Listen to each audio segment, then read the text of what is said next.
שלום לכולם וברוכים הבאים לשיחת קהילה של שלושת העקרונות.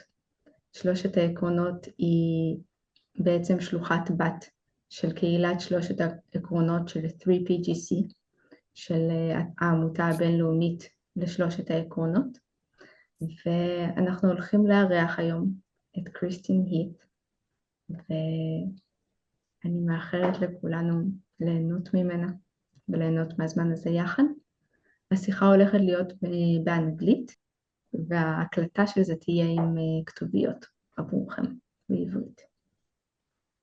Hello, Christine. Aloha. I have no idea what you said, so I hope it was good. And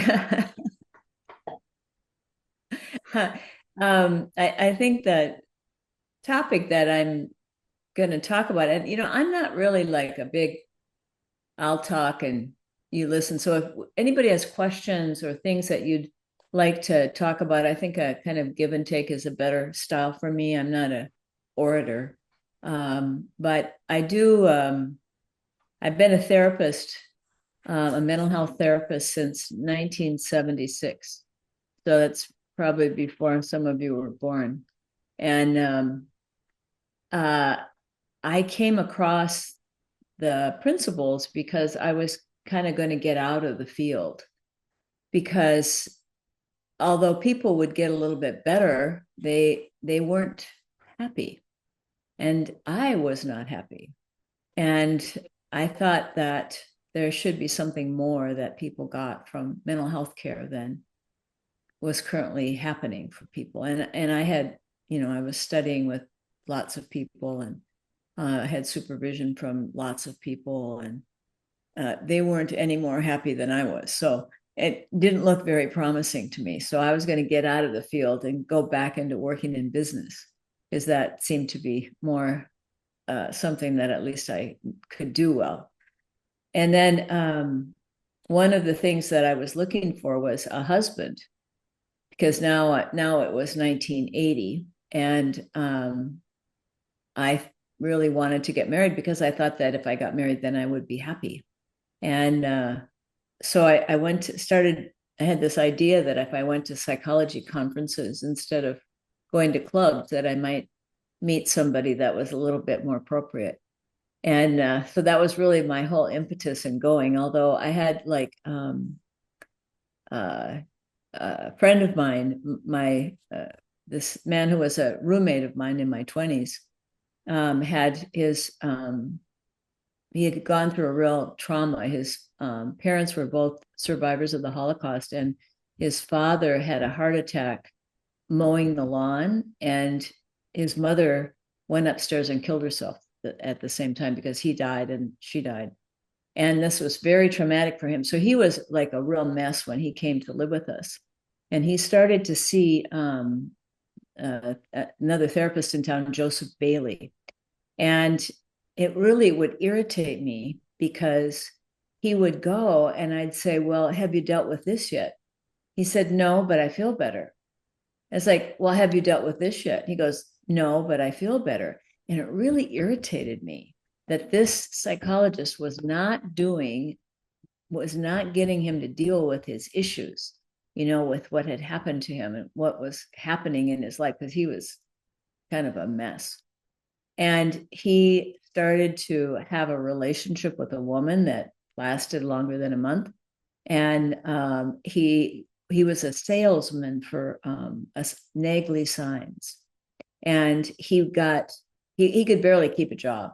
And then he got salesman of the month for that month. And I was like, wow. So it's kind of like life was going like this, like, Chris, we got to like trick you into this, right? So it was very irritating to me that he was changing, yet he was not doing in therapy what I thought he should be doing.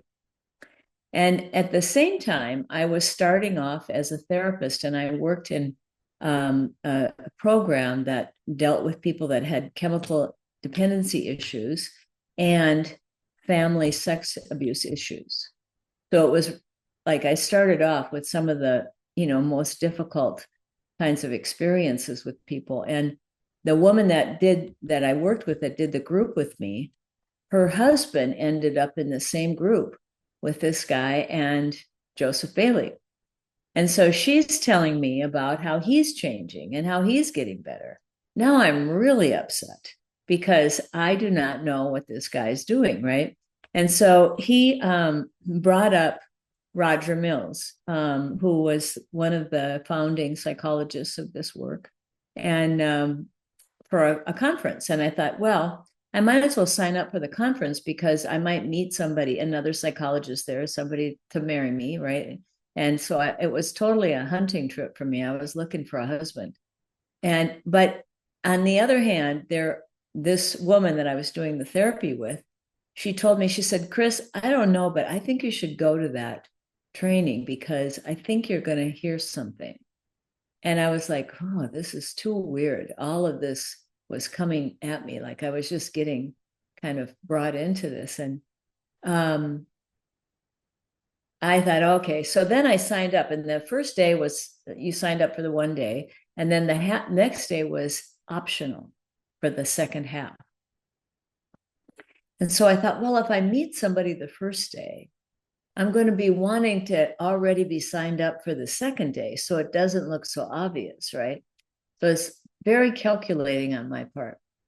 And I got up in the morning. I was so burned out. I was extremely burned out. I had anxiety. I was waking every hour on the hour all night long. I had eczema on my skin. I was very stressed out and very negative.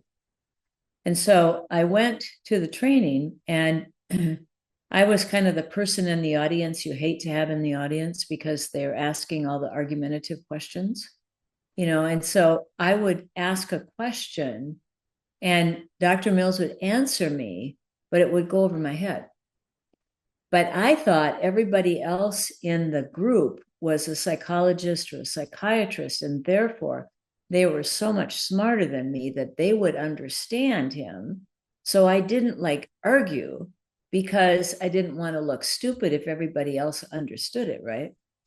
And so we broke for lunch. I remember we broke for lunch, and I had a clinic at the time. I had my first clinic when I was 27, and there was 8 or 9 of us that worked there, and we were at this table talking about how this wasn't anything new, that what we did was good too. And we were kind of bad mouthing that this was something different.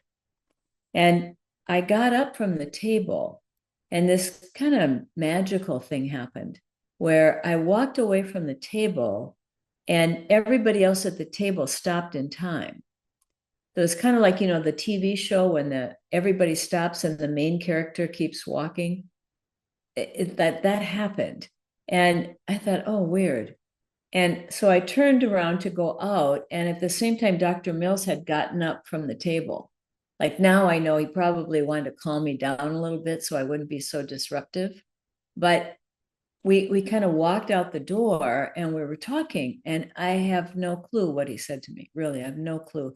I just remember that it felt like he was stroking my soul. Like my soul was like, how you stroke velvet, where you kind of rub it. It's just felt like my soul was just being stroked. And we went back into the afternoon, but now I knew that he was single. So I'm thinking, oh, maybe I'll get dinner out of this, right? So I think I better listen so that I can hear what he's talking about, and then I could have a conversation with him. So I have to laugh at life because, it's like the cookie I needed to get drawn in was right there.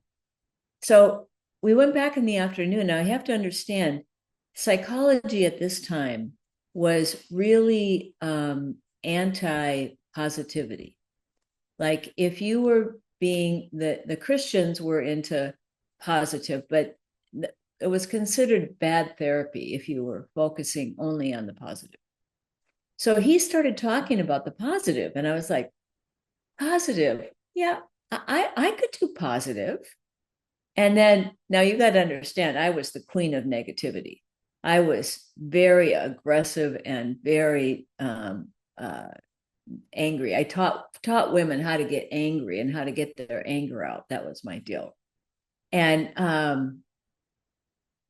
so I thought I could do positive.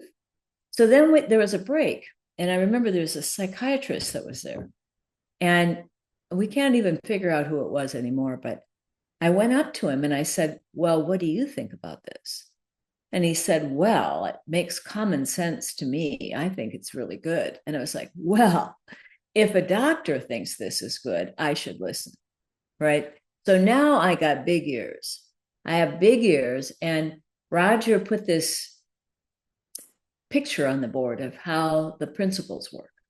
Like he drew a drawing, and all of a sudden I had a huge shift, and I was like, oh my God, I'm creating my reality. I'm seeing my thoughts in the world. And it was like all of a sudden, all of the misperceptions I'd had in my life flashed before my eyes. You know how people say when you die, your life flashes before your eyes? Well, it wasn't my whole life. It was just like moments in time that I had misinterpreted and taken personally that it was not accurate. And I just started laughing. I thought this was hilarious. And then it went to like, oh my God, all of my problems are coming from my own thinking. And I'm the thinker. Now that was huge for me. It was like, you have to understand, I was so serious before this. I never smiled, right? And now I can't stop smiling because my cheeks would hurt because they hadn't smiled for so long. Like I had to go like this because it was funny. But I laughed for about 3 days, and then I knew that would kind of be, this is something I wanted to learn about. So Roger they were going to have dinner, and because I was the only one in the group that heard anything, there was maybe 30 therapists there, but I was the only one that heard anything. So I offered to give Roger a tour around the city. And we went back to where he was staying in his hotel. We were in the lobby of his hotel. And he was talking about his journey, and kind of like I'm doing now. He was telling me the story of how he got into this work. And as I was sitting there, it was like 1,000 volts of electricity went through my body. And I thought, oh my gosh, I'm being changed right now.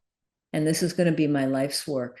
And this is what's going to be happening in my life. And I have no idea. He was talking away. I have no idea what he said. It had nothing to do with what he said, but I just dropped into this pretty deep state of consciousness. And that was the beginning of my journey. Now I'm one of maybe 5 therapists in the world that's going to be doing this work. So the word went out in the community that I worked in Minneapolis that I had flipped out because I changed so much, my clients started changing. And I had no clue really what I was even talking about. But the feeling that was coming through me was what I knew to trust. And I just kept trusting that feeling. And as I did the groups and talked to people, I learned from myself, because this is 1980, December of 80. And there were no cell phones. There was no internet. There's no books. There's no nothing. I had one cassette tape of Sydney Banks. And I listened to that every single day until I would start doing my groups and I'd talk with an A. And I was like, oh, I got to stop listening to that tape. Because it was just like, I would go do my job and then I'd go and see what I was doing backwards. And then I'd start laughing about it because I realized I would get caught up. And my training in the field was so focused on what people create from their insecurity, from the 3 principles, rather than helping people to understand that they're creating it. And that's kind of the impetus for the podcast that we do, Psychology Has It Backwards, is Judy and I were sitting around and we were kind of frustrated because we weren't getting this out in the field of mental health. And I said, let's just take it on. Let's just say what it is. And she's like, oh, I don't know. Because at first we were going to call it two old broads talking about the difference in psychology. And her daughter informed her that that was politically incorrect and we could not do that. So what the next thought that came up was, oh, well, let's just say psychology has it backwards. And that's exactly what it is. It's kind of like psychology and everybody that works in the field, I just bless their heart because they're trying to really help people. And the focus is on what people create and trying to fix what's wrong with people rather than focusing on the health in people and seeing that how we create a reality versus what we create. So people are trained to try to fix what's wrong. We're all the world is at that level of understanding where we're trying to use our, like we were talking about AI earlier. To me, that's what my little pea brain is. I call it my little pea brain is my own personal AI that I programmed. And it keeps giving me lots of information that's inaccurate because it really wasn't programmed very well. So when we rely on our own thinking to get us out of trouble, to fix us, we just get more into it. And so you can see over the years, psychology has gotten more into it and more into it. And like they're just walking the wrong way. So the DSM, the diagnostic code, has gone from when I started from this little book like this to this book about this thick. It's so complicated. I can't even understand half of it, really. And it's very, very intellectual. And so the field has been inundated with looking at why people are the way they are, which is very interesting to think about why you are the way you are. Just doesn't help you to feel happy. Does nothing for that. So that's the problem is that well-being and the idea of innate health is missing. It's like this huge elephant in the room that no one can see, is that we have this state of innate health that's built into us, that no matter what we've done or what's been done to us or the circumstances of our life, that state of mind is inside of us before thought. So if you're thinking to get to it, you go the wrong way again, right?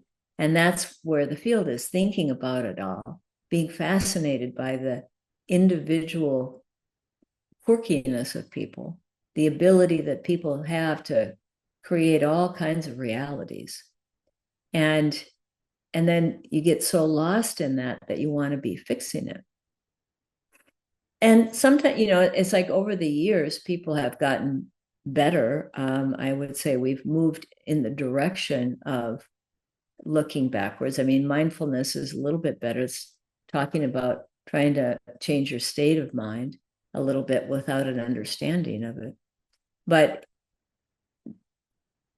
making that shift is something that I think has to come by our own listening, because you can't figure that out. You can't get to it. You can't see it. And actually, even after you get a little glimpse of it, that's not it either. It's like so much more beyond that we can't really put it into words. So that's where we get stuck when you're talking to people in the field. They're listening to the words and they're listening for how this would apply, what the technique is to do to somebody in order to get them to that state, and helping people to see that it's so much easier than that. It's just seeing that it's already there. It's kind of like it's like I was listening to a story that they were talking about the Native Americans were on the shore of Florida when Christopher Columbus came out and the boat was off the shore.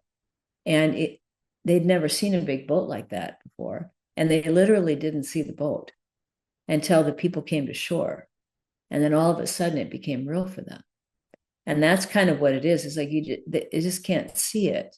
There's a lot of innocence there, and I understand that, because you get caught in the drama of people, you get caught in the details with people. So you can't step back to see how it's all being created. So does anybody have any questions, anything you'd like me to talk about? Or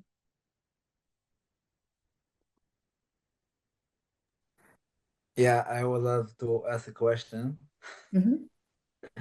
I'm a freebie coach, and I have a client who is a really like conceptual person. Like everything he sees his is from his concept, and it's really hard for me to explain everything we talk about, because everything I said to him gets into some kind of an argument. Like he challenged me. Uh, he pays me, so I don't really want to to beat me in a conversation. But he always challenged me, and I don't think he really gets anything. And his life is a real mess. So he really want to get a big change in his life, but something I feel it's stuck. Maybe it's stuck with me because I see it see him so conceptual. But that's the case. Well, like, I don't know, but it seems to me that he doesn't know how to listen.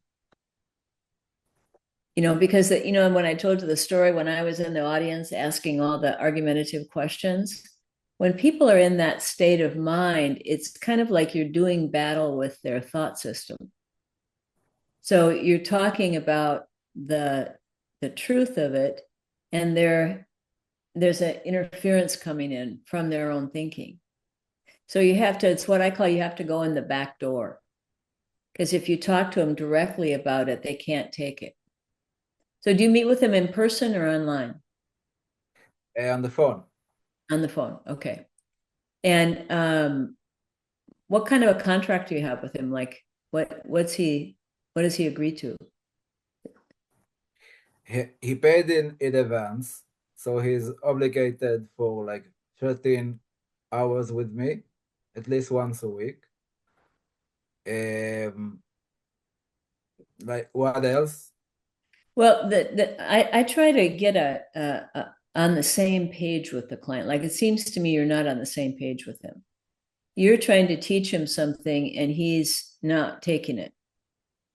So I can just tell you what I might do with somebody like that is I might talk about listening from a quiet mind and what that's like, and see if you can find times when he's done that. Like, I live in Hawaii, right? So like I usually say, when you go down to the beach and you sit by the water and you get quiet and you just listen to the sound of the waves or the wind going through the trees, but talking from that feeling in your part, and then kind of getting him to see that there's a different way to listen. He's listening with his argument machine on, right? Yeah. So that would be the first thing. And the second thing is I might ask him what he wants to get out of this and what he's willing to do to get it. So I do a men's group, and the men are all violent men. And so they're court ordered. They don't want to be there. They're not coming because they want to. And my partner, the guy that does it with me, he has a therapeutic technique that's very rough, and I'll say it in a nice way here, but he tells the men to shut the F up, and they laugh and they get it. But sometimes you just have to tell people to be quiet and listen, because they know inside. He knows inside. That's why he's coming to you. But his head's getting in the way of that. And the other thing is, really take a look for yourself at really quieting yourself. Because as you slow down and you get quieter, the feeling of that beautiful feeling comes through you. And then you can you just impact people a little bit differently that way. But if you get in your head trying to get through his thinking, right? It's like you get caught up in that feeling.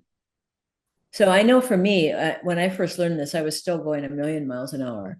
And I would go into a group or sit down with a client. I just really clear my mind as best I could. And just really come from the deepest feeling I could to get myself out of the way and just let that feeling come through me.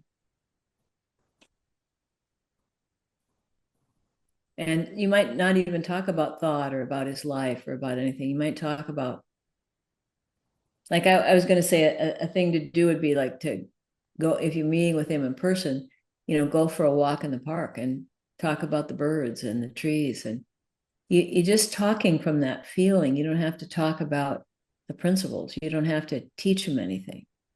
You just have to get that rapport with him, that connection with him, so that he's listening, because he doesn't, a lot of times people have all of their security is wrapped up in their thinking, in their intellect.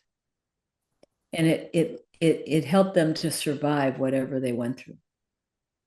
Right? Like, I don't know what he went through, but and some cultures are more intellectually based than others. So there's a lot of stuff he's picked up along the way that seems like it would be helpful to him to hang on to that.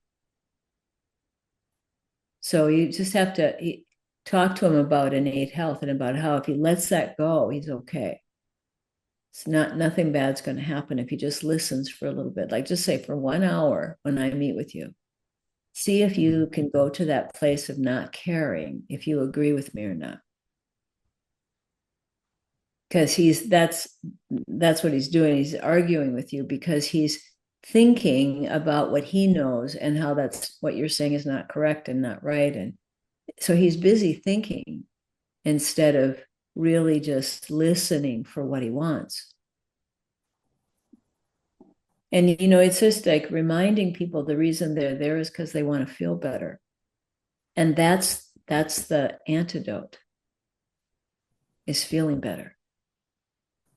So helping him to see that arguing doesn't make him feel better.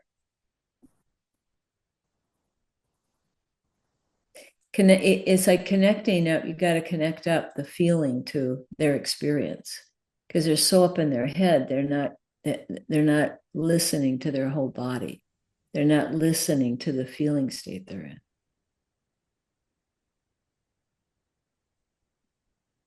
When I get a client like that and I get stuck, what I do is I clear my mind and I walk into the session as if I've never met them before. And then I really listen to my wisdom guide me with what to say and how to do that. But that's what's going on, is his thought system is just blocking you because he can't listen, doesn't know how to listen. When we go through trauma, we go through stuff like that, we get so afraid, and then we can see that our thinking kind of helps us figure out how to be safer in some ways. So we get stuck there thinking that our intellect is what keeps us safe, rather than seeing that innate state of mental health has a wisdom that's far greater than the intellect.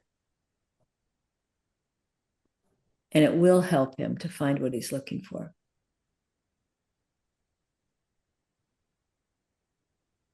Is that helpful?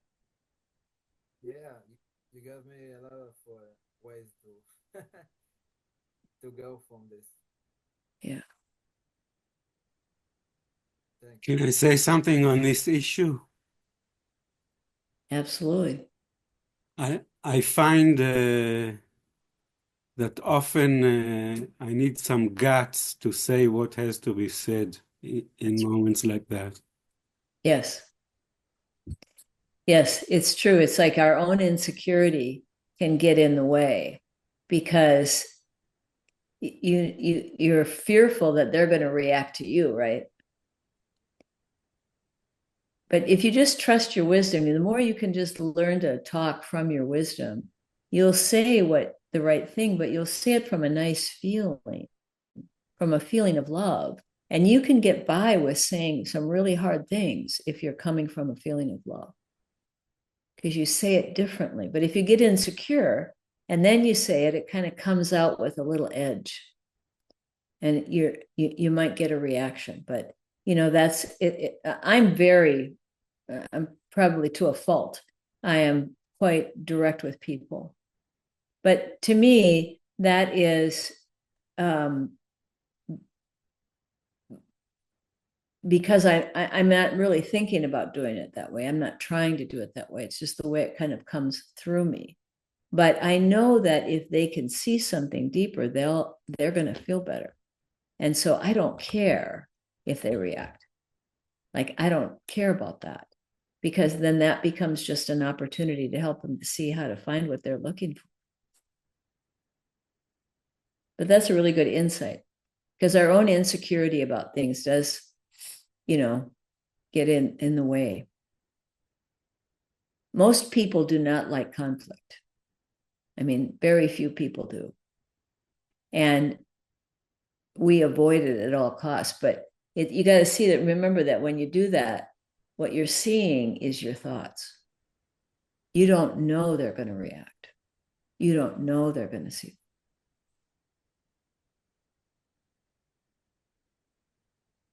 So just got to clean it out and really trust that feeling as it comes through you to touch them.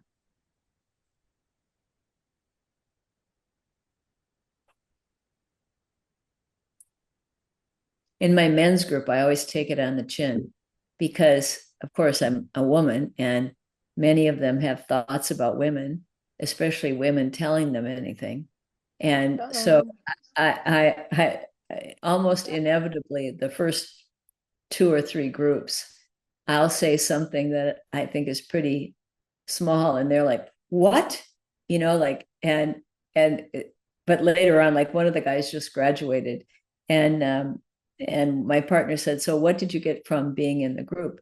He said, "What affected you the most in the group?" And he goes, "Oh, you mean like Christine Heath?" And I was like, that's so cute, because he's one of those guys who was kind of full of himself, and he's very, very arrogant. And I said something that I thought was pretty mundane, but it just, boom, hit him between the eyes. And he kind of stopped in oh. And whatever that was, it was enough to touch him. You just got to want to remember that if the person is there talking to you, they want something, right? They just have thoughts about what they want or about the way they are. Otherwise, they wouldn't be in front of you.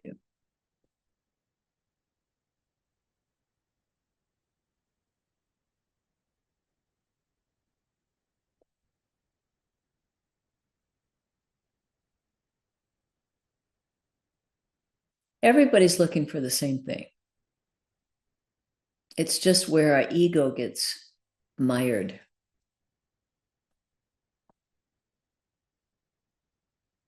In knowing people go, if you talk to people, sometimes they'll say, "Yeah, I know. Yeah, I know it's thought, but, well, I know this," right? And that sense of that we should know is very strong in most of us. We don't like to admit that we don't know. But the more we can see that it's what we don't know that we should be interested in, because that's where the good stuff is. Who cares what you know? Like, that's all old news. But if you see something new, it's like, that's where you get that feeling like, oh my gosh, I never saw this about myself before. Yeah, I didn't tell you, but my client had many free pick coaches that didn't help him. So when he started the first session, he told me, "Don't tell me you're a free pick coach, because I don't believe in this Okay. thing." Okay, and well, don't talk to me about thought because it didn't help me. It's also part of the problem. well, that's probably the problem. That's why you don't have a good contract with him, because he doesn't really believe you. So until he decides to listen, to be open to it. So I'd call him on that. I'd say if you want to see, people think that the therapist or the coach can fix them, but you cannot. And so you have to let people know, is the good news is you're the thinker. The bad news is you're the thinker. So you have to be the one to make the changes. You have to be open. You have to listen. I can't fix you. You can fix you. Because otherwise he's going to sit there and prove that he cannot be fixed. He's probably got some kind of damaged good mentality thinking, that he's special in his own way, that he cannot be fixed. And it's true, he cannot, but he can do that for himself. I love people like that. It's like such a challenge to see how to get through to them. Yeah. I always laugh at him. I go, "Oh, you're so funny. Look at how you're arguing with me. You're paying me to learn something, and you're arguing with me."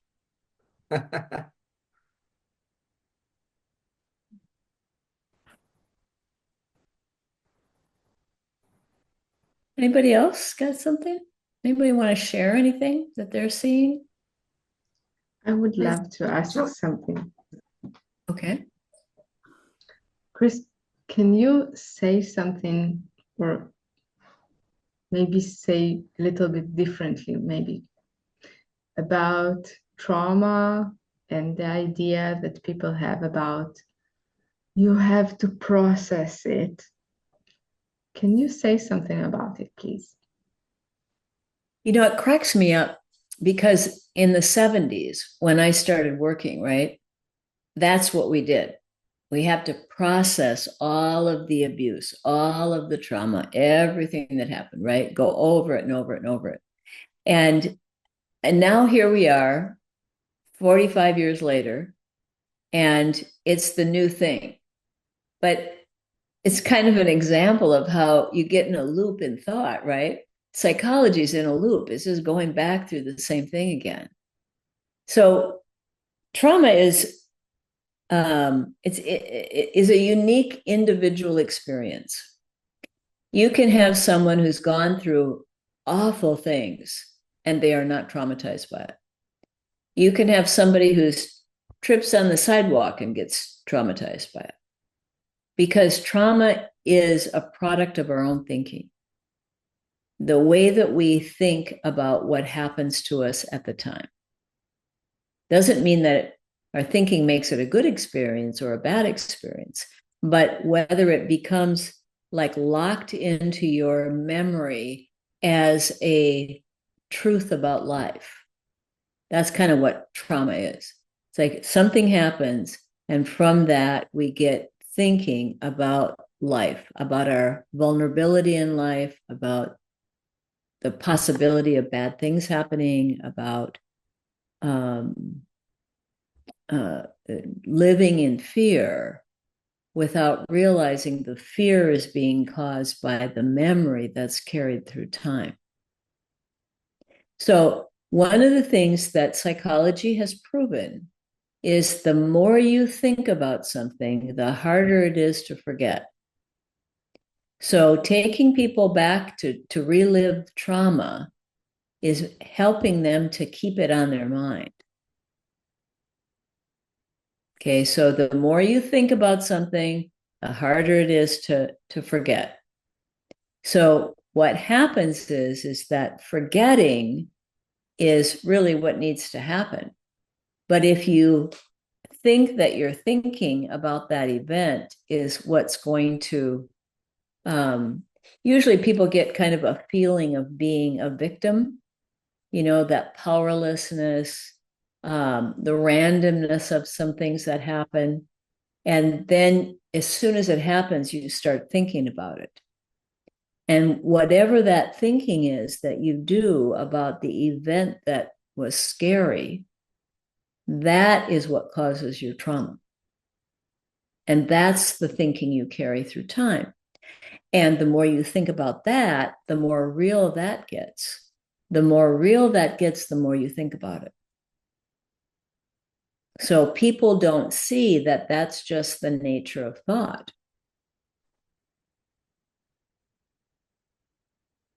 You know, it's funny because when I was in college, I was assaulted by a burglar. This guy came into the house I was living in and kind of beat me up a little bit. And when I confronted him and ran out the door. And after that, I was terrorized. I couldn't like stay in a house, any house, if there was nobody else there. So I would go in my car in college and go drive around till somebody else came home. Because I was just terrorized all the time. Now, the event itself wasn't that bad. I didn't, I didn't go to the hospital. I didn't like get really badly hurt. It just scared me, right? And so that memory then got locked in time. Oh, men are dangerous. People will come in your house and hurt you. And that sense of vulnerability came from the way I was thinking about it. So when I started learning the principles, I recognized that what I was doing was getting caught up in that memory that I was carrying through time. So at first it would come back and it was like very strong, but because I knew it was my thinking, I could like get rid of it. I could go to sleep. I could handle things, but it would still visit me, and it was in Technicolor. Over the years, each time I moved to a new house, I would have this kind of thing that would happen. I'd move in, my husband would go on a trip, and that I'd get a visitation from that memory. And it would suddenly, I'd think somebody was outside the house or whatever. But each time it was less real, it was less scary. And after about a month, it would go away. The last time it happened, I was living in Minneapolis, and we bought this house that was a rambler house, a one-level house, and it had a basement. And my husband went on a trip, and I wasn't even thinking about anything. And I got into bed, and I had two small dogs that were sleeping on the bed with me.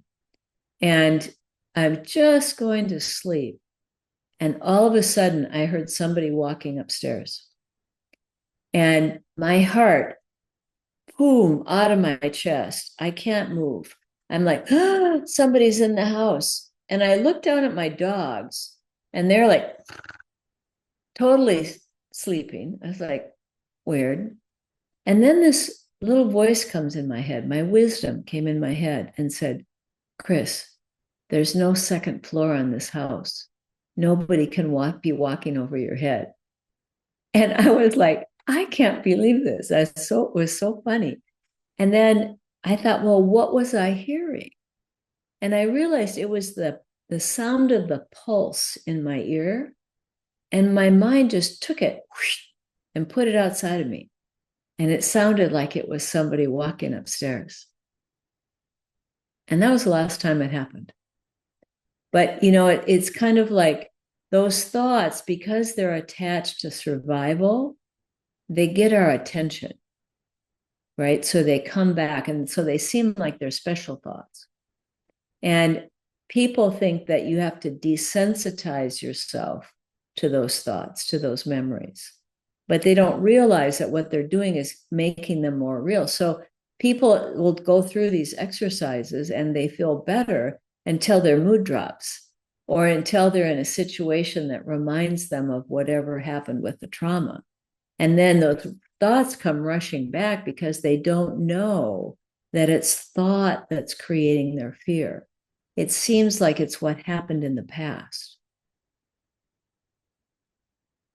But, the way that they're talking about trauma now, people get really attached to the fact that they have this experience, and they blame it on what happened in the past. And so, I mean, if you think about it, if that's true, there's no hope.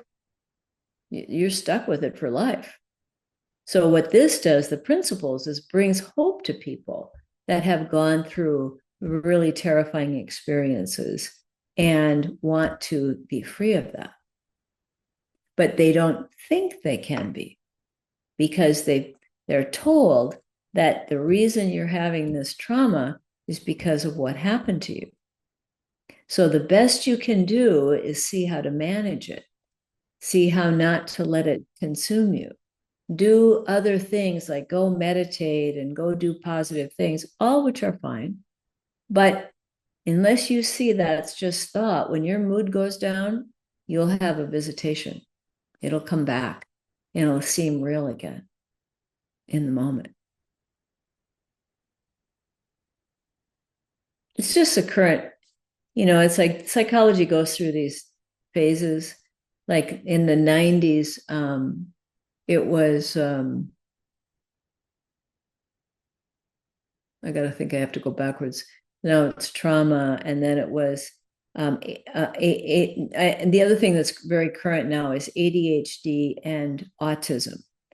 Like people are getting both those diagnoses, which to me is just somebody that thinks way too much. And then it was bipolar before that. Everybody was bipolar. And before that, it was, that's when ADHD first started in the 90s. That was the new thing. So you see these phases where everybody's like, oh, this is the answer. We have to deal with this trauma. Well, it's a rerun. Like watching a rerun, only they change the words, and now they look at the biochemical nature of how it works, and they have all these other things that kind of justify the fact that people don't get better. So it must be what happened to you that you cannot change anymore, because it's imprinted the trauma is imprinted in your brain. Well, it does get in your thinking, whatever you thought of the trauma. But you're the thinker. So as long as you know that it's just thought that you're carrying through time, it loses its power. It loses the way it grips you.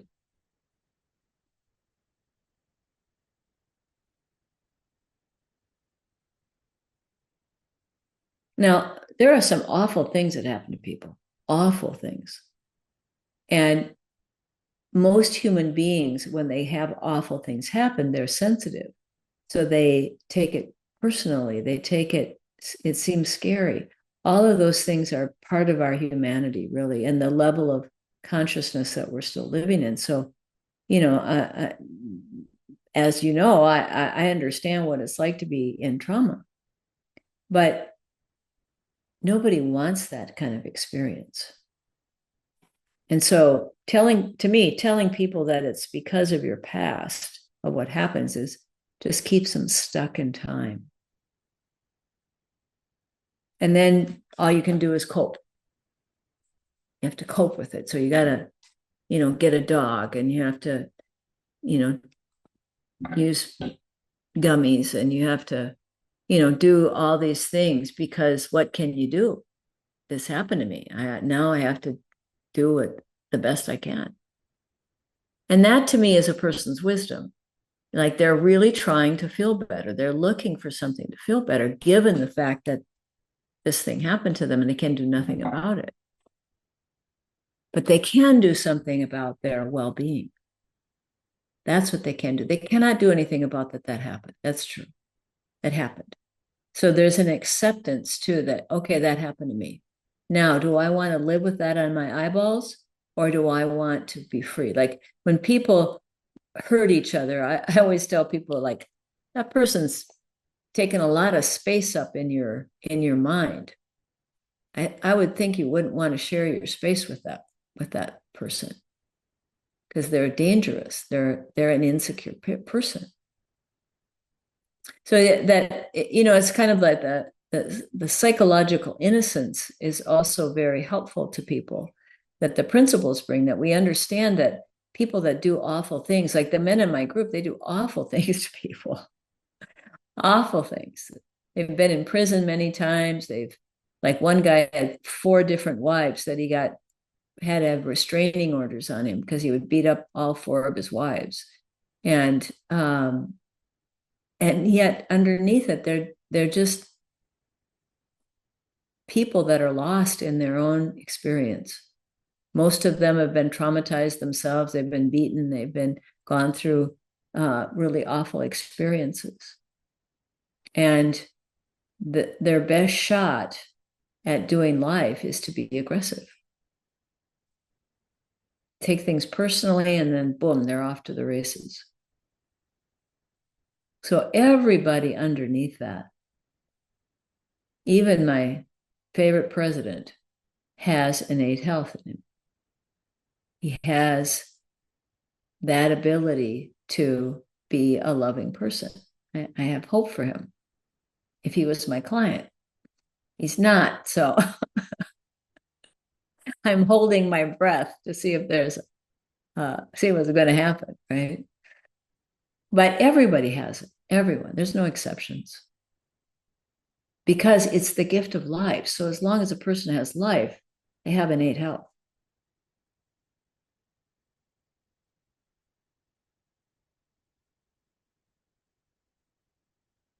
Sometimes that's very helpful to people to understand that this person wasn't out after me.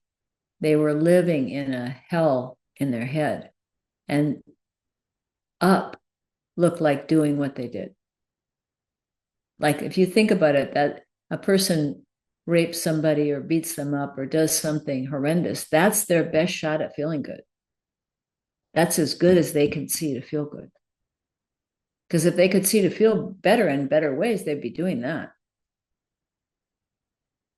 Because they know that what they're doing is wrong, but they feel like that's as good as they can do. They're destined to be that way.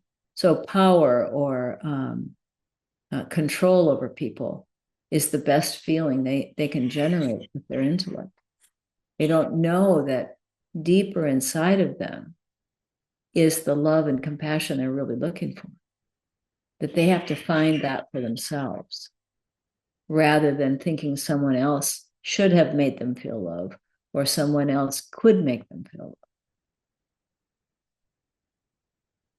That's my book is called The Secret of Love, Unlocking the Mystery and Unleashing the Magic. And that's the whole point of that book, is to help people to see that relationships have to come when you want to share your love with someone. If you're looking for someone else to love you, it's going to be tough, because there's no one that can make anyone feel love. It's an inside job. It's inside of us all the time. Like when I was looking for a husband, I was looking for someone to make me feel loved. But I didn't feel loved. So it didn't matter what they did. I didn't like them. Like if they were nice to me, I'd dump them, because it didn't matter. I thought somebody had to make me feel that way. If I didn't feel that way, then that's not the right guy. Get rid of him. But when I found love for myself, then I could see how to share that I live in love. And that's the game of life. To see the big trick and then look inside to what's already there. No matter what. It's a relief to people when they hear that. Because when they go to traditional therapy, like TikTok, all that stuff, there's so much crap out there. And people start looking for what's wrong with them. And then the algorithm changes, right? So that they start getting all of these messages about what their diagnosis is and what's wrong with them and what the treatment should be. And, it's just we're inundated with information. And of course, that's what causes our thinker to go crazy, because it's like too much information. You just got to keep it simple. Come back into your life. Quiet down. Get away from the news. Get away from information. There's no life in information. There's no feeling in information.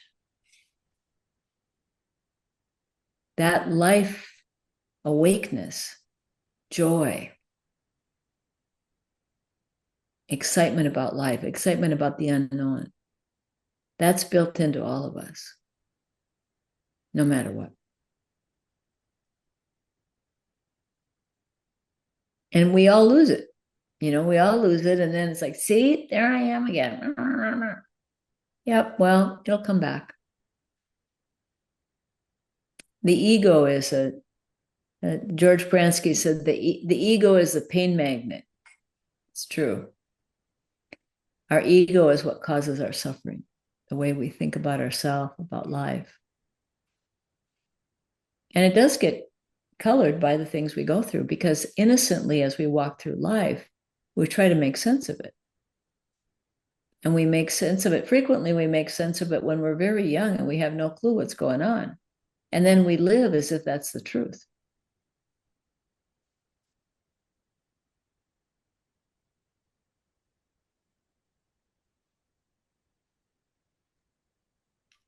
Anybody else?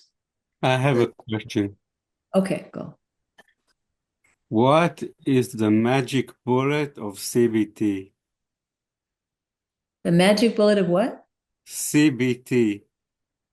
Oh, it's just because, see, that's what I was saying, is that the field is going towards what we're talking about. So the field saw that there's something about thought. There's something about thought and how that creates behavior. Okay, that's true. There's truth in that. So just telling people that their thinking is doing it, that's helpful to people. But it's got no feeling to it. So usually you have people that have CBT therapy and they're thinking about their thinking.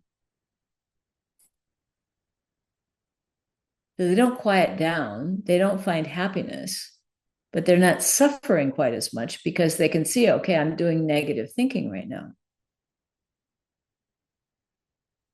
So, in terms of what's possible, it's better than some things. But it's the reason that it's the thing is because some university had enough money to do a research project on it.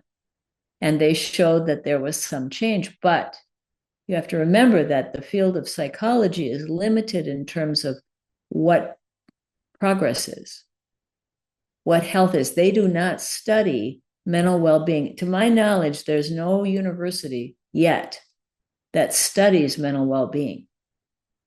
They look at how people act, and there's the positive psychology that looks at how people act and what they do when they're healthier.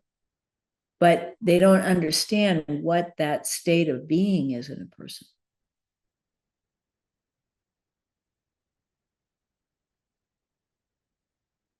So does it get better results than taking people back in the past and analyzing them, doing psychotherapy and, the Freudian psychotherapy? Yeah, it's better than that. More in the moment. It's more, but you have to be in the right state of mind to do that. So generally, when you're out walking around and you're not talking to your therapist, you still get caught up in your thinking. And then afterwards, I know I started thinking this. But see, to me, cognitive therapy changes the content of thought. So you're changing your thoughts, but you're still a step too late because you already created it. You already had the thought. So why change it? Just let it go. Because otherwise you're just always analyzing what you said, why you said, when you said it, if you're going to say it again. And it's just full of content.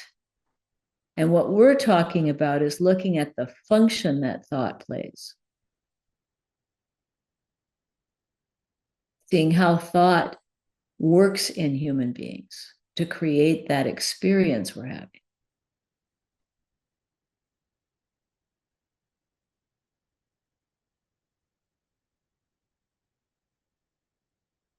So I think what's happening is they had this research that came out, so everybody's doing CBD, but now you can see people are like realizing that that's not it. This happens all the time. There's all this. It was EMDR was before this, and mindfulness. We go through these techniques and things to do to people. And that's just where we're at right now is CBD. And mindfulness, I guess, is still pretty strong, but it's kind of waning. Becomes, because it's a practice, instead of seeing that state of meditation is built into us.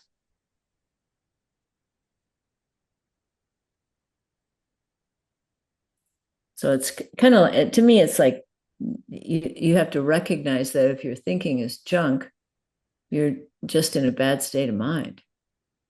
So if we look at changing state of mind and how that impacts our cognition, it's more effective and easier.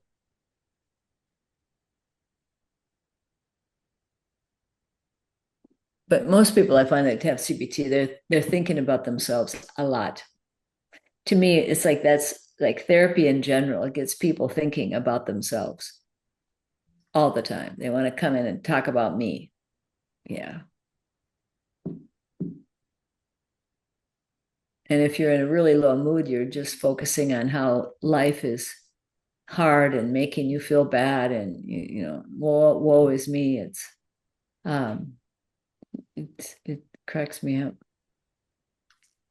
So it's like as we talk to people, we just talk to them about beautiful experiences and times when they were in joyfulness, and times in their life, even if they've been traumatized, that there are moments when they're feeling totally at peace. And if the trauma was the cause of their suffering, why wouldn't that be happening in those moments? Like how could you have that feeling if that trauma damaged you? How could that be?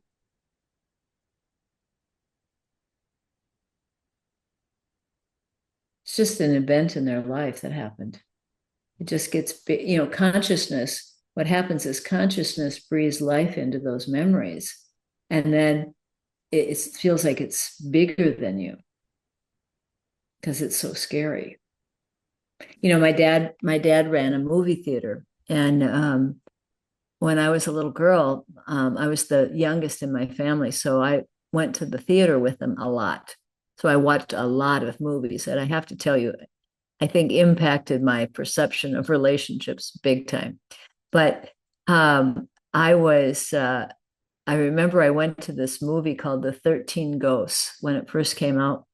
And it was, you put these 3D glasses on and you could see the ghosts on the screen. And I came home and I had nightmares. And my mother was so mad. She goes, "You're not watching another scary movie ever." And I was like, "Oh, is that what caused this?" I didn't know what caused it. But, it gets in, those moments get in your head, and then consciousness brings them to life, and they seem real in the moment.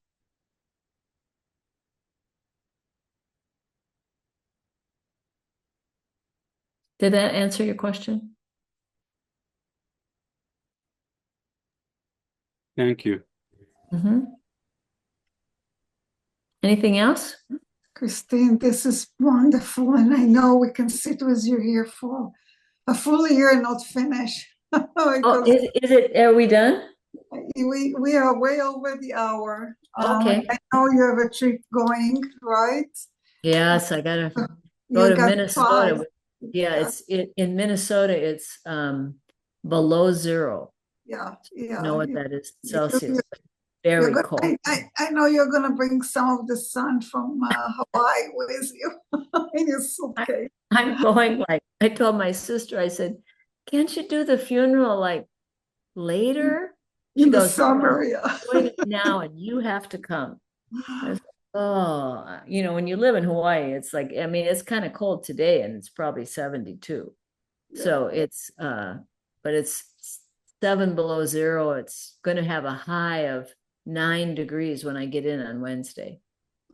So I had to order boots because my boots fell apart because I used to live there, right? So I had boots, but my boots fell apart. I went to Japan last year for the ice festival and they fell apart. So I didn't have boots. So I had to order boots on Amazon and have them sent to her house. And it's like, oh my God, I'm dreading it. But it'll be good to see all my siblings are coming together. So we haven't been together in quite a long time. I'm really looking forward to seeing them, hanging out with them a little bit. But I'm not staying as long as I was going to stay. I'm going to come home faster. Yeah. My husband's had some health issues, so I have a good excuse. Well, safe travels, and thank you so much for being here and sharing. Oh, thank you. Thank you so much. I really appreciate it. It was really fantastic. Really. Great. Thank you so Wonderful. much. Well, thank you all. Thank you for questions and being part of it. And thanks for asking me to come. I really appreciate it. Thank you. Thank you. Aloha. Aloha. Aloha. תודה רבה. באהבה רבה. Stop recording, sweetie.